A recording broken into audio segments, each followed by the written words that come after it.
Good morning student. आज हम पढ़ेंगे गुट निरपेक्ष आंदोलन।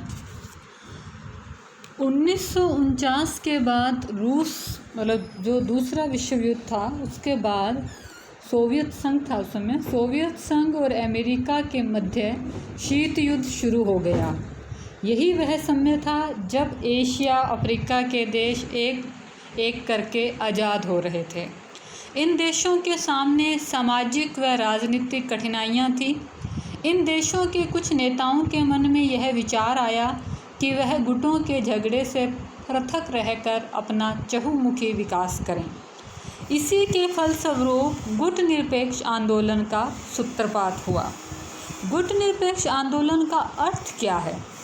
गुट निरपेक्षता की नीति मुख्य रूप से असंलग्नता की नीति है, जो कि शांति एवं समन्वय के साथ शोषण और औपनिवेशवाद व साम्राज्यवाद का विरोध करती है। गुट निरपेक्षता के अंदर उन देशों का उद्देश्य था अपना विकास करना और अपनी स्वतंत्रता की रक्षा करना। गुट निरपेक्षता के अर्थ को लेकर विभिन्न विद्वानों ने विभिन्न परिभाषाएं दी है, जिसमें जॉर्ज लिस्का प्रसिद्ध हैं। जॉर्ज लिस्का की परिभाषा है, किसी विवाद के बारे में ये जानते हुए कि कौन सही है और कौन गलत, किसी का पक्ष न लेना तटस्थता है, किंतु असंलग्नता और गुट निरपेक्षता का अर्थ है सही और गलत में भेद करके हमेशा सही का साथ देना। मतलब आपको पता है भी सही गलत कौन है, फिर भी उसमें इंटरेस्ट ना लेना, ये तो तटस्थता है। लेकिन सिर्फ सही का साथ देना, यह असंलग्नता गुट निरपेक्षता है।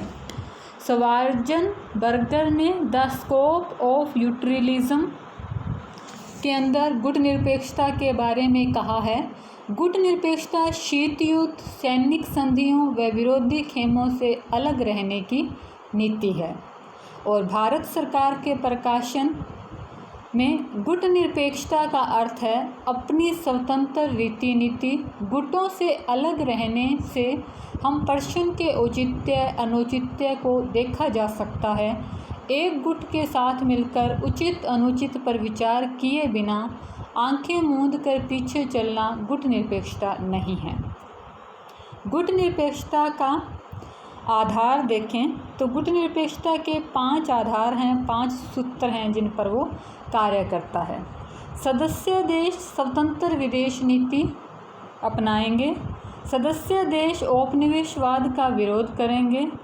सदस्य देश किसी सैनिक गुट का सदस्य ना हो।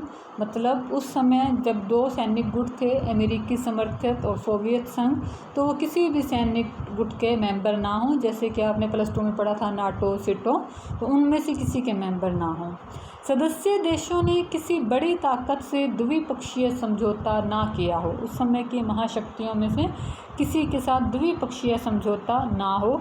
सदस्य देशों ने किसी बड़ी ताकत को अपना क्षेत्र है वो सैनिक अड्डा बनाने की इजाज़त ना दी हो। जैसे कि आपको याद हो तो +2 में क्यूबा संकट पड़ा था ना हमने, तो वो क्या था, क्यूबा ने सोवियत संघ को अपना क्षेत्र दे दिया था सैनिक अड्डे बनाने के लिए। तो उस तरह से किसी प्रकार के सैनिक अड्डे स्थापित करने की परमिशन ना दी जाए। अब है गुट निरपेक्ष आंदोलन की प्रासंगिकता। गुट निरपेक्ष आंदोलन के सिद्धांत व उद्देश्य आज भी प्रासंगिक है। आज जबकि सोवियत संघ का विभाजन हो गया 26 दिसंबर 1991 को, उसके बाद शीत युद्ध का अंत हो गया, तो विश्व अब 2 गुटों में बटा हुआ नहीं है। तो ऐसे समय में इस गुट निरपेक्ष आंदोलन को क्या अस्तित्व है, उसको रहना चाहिए या नहीं, इसके बारे में हम विचार पेश कर रहे हैं। तो इसके अंदर पहली प्रासंगिकता है, ये आज भी प्रासंगिक है क्योंकि यह नव औपनिवेशवाद का विरोध करता है। यह सिर्फ दो गुटों की ही बात नहीं करता, ये किसी भी राष्ट्र को दूसरे राष्ट्र के द्वारा स्थापित ना उस पर अधिकार ना स्थापित किया जाए। नव उपनिवेशवाद आजकल आर्थिक उपनिवेशवाद है, जो बहुराष्ट्रीय कंपनियां हैं अगर वो स्थापित हो जाती हैं फिर धीरे धीरे उस देश का शोषण करने लगती हैं, तो ये नव उपनिवेशवाद के अंदर आता है। सतत विकास है, मतलब पर्यावरण की सुरक्षा। यूएन गुट निरपेक्ष का मुद्दा है वो पर्यावरण को सुरक्षित रखने का भी है। अपूर्ण व सीमित देतांत। गुट निरपेक्ष का आंदोलन है वह अपने आप में, देतांत का मतलब होता है तनाव में शिथिलता, उसने तनाव में शिथिलता लेके आया है। और ये नए राष्ट्र जो उदय होते हैं उनके लिए स्वतंत्र विदेश नीति उपलब्ध करवाता है। विकासशील राष्ट्रों के परस्पर आर्थिक सांस्कृतिक सहयोग की दृष्टि से प्रासंगिक है। गुट निरपेक्ष में जिस समय इसकी स्थापना की गई थी 1961 के अंदर, तब इसमें सिर्फ 25 सदस्य देश थे और वर्तमान में 120 सदस्य देश हैं। तो यह विकासशील देशों का प्रतिनिधित्व करता है, विश्व जनमत तैयार करता है, जनता की राय, जनता के सामने नए मुद्दे पेश करता है, उस पर विचार विमर्श होता है। निशस्त्रीकरण को बढ़ावा। गुट निरपेक्ष का उद्देश्य है वो निशस्त्रीकरण को बढ़ाना है ताकि विश्व में शांति स्थापित हो सके। बहुगुटीय विश्व। गुट निरपेक्ष आंदोलन ने विश्व शीत युद्ध के अंत के बाद विश्व को बहुगुटीय विश्व में विकसित किया है।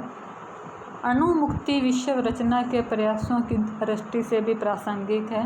गुट निरपेक्ष का उद्देश्य है शस्त्रीकरण और उसको रोकना, जिसके कारण वो आज भी प्रासंगिक है।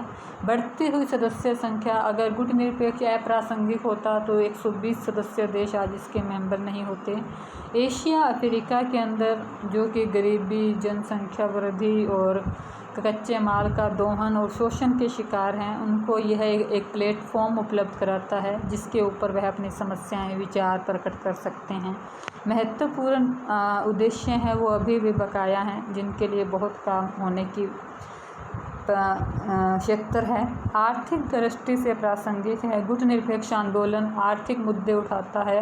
वह उत्तर और दक्षिण के मध्य मतभेद को स्थापित करना चाहता है।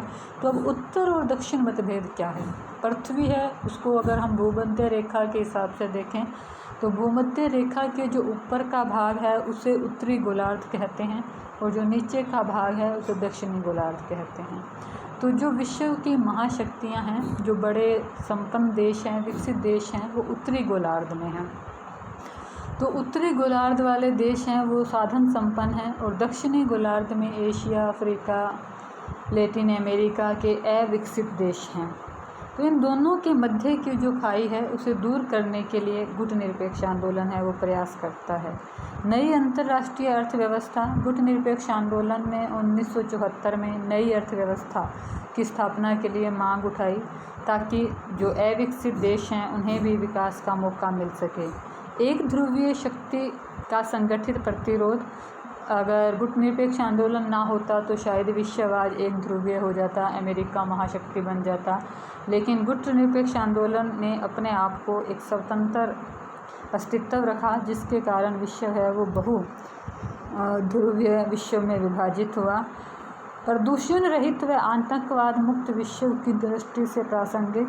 गुट निरपेक्ष आंदोलन का उद्देश्य है वो आतंकवाद को रोकना है और उसके साथ ही पर्यावरण प्रदूषण पर नियंत्रण स्थापित करना है, जो उद्देश्य आज भी प्रासंगिक है और उसके लिए आज भी बहुत से कार्य होने की संभावना है।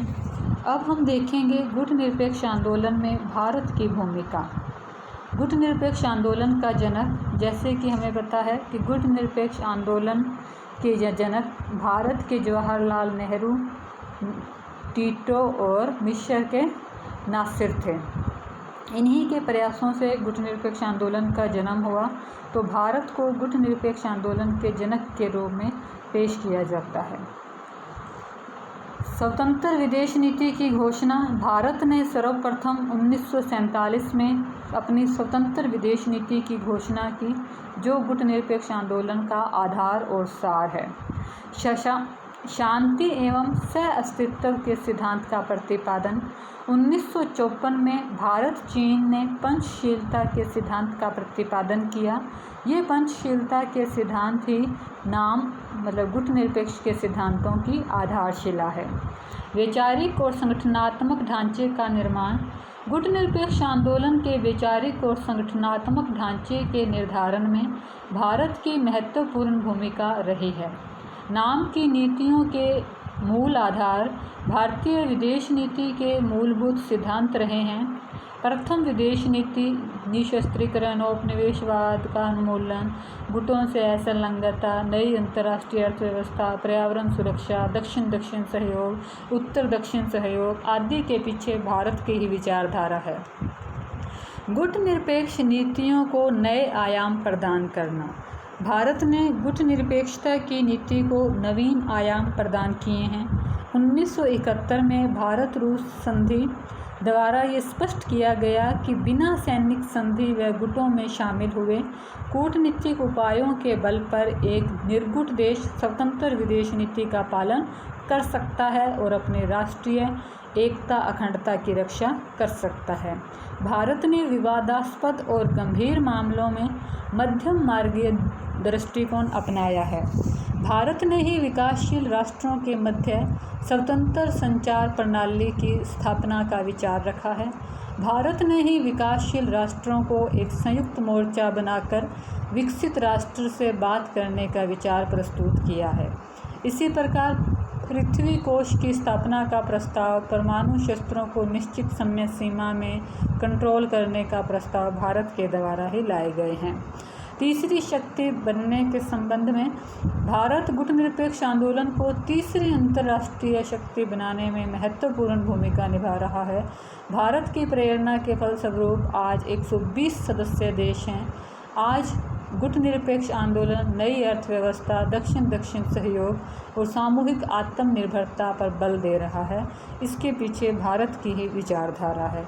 नाम की एकता और सुदृढ़ता का प्रतीक। नाम गुटनिरपेक्ष का शॉर्ट नेम है नॉन एलिगेंट मूवमेंट को शॉर्ट में कहेंगे NAM नाम। भारत नाम की एकता सुदृढ़ता का प्रतीक है। भारत के नाम को न केवल आंतरिक दृष्टि से एकजुट बनाए रखा बल्कि बाहरी दृष्टि से भी उसे समय समय पर नेतृत्व प्रदान कर शक्ति और गतिशीलता प्रदान की। यही कारण है कि कठिनाई के समय नाम देश भारत में मार्गदर्शक व पहलकदमी में अहम भूमिका निभाई। समन्वयकारी भूमिका। जब कभी कोई विवादास्पद समस्या आई तो भारत ने दोनों पक्षों के साथ वार्ता करके समन्वयकारी की भूमिका निभाई है। जैसे हवाना सम्मेलन में कैम्बोजिया के मुद्दे पर, मिस्र को अंतर्राष्ट्रीय आंदोलन से निकालने के मुद्दे पर भारत ने समन्वयकारी भूमिका निभाई थी। असाधारण नेतृत्व। गुटनिरपेक्ष आंदोलन के विकास का एक अन्य कारण ये रहा कि इन देशों में आरंभ से ही असाधारण नेतृत्व रहा है।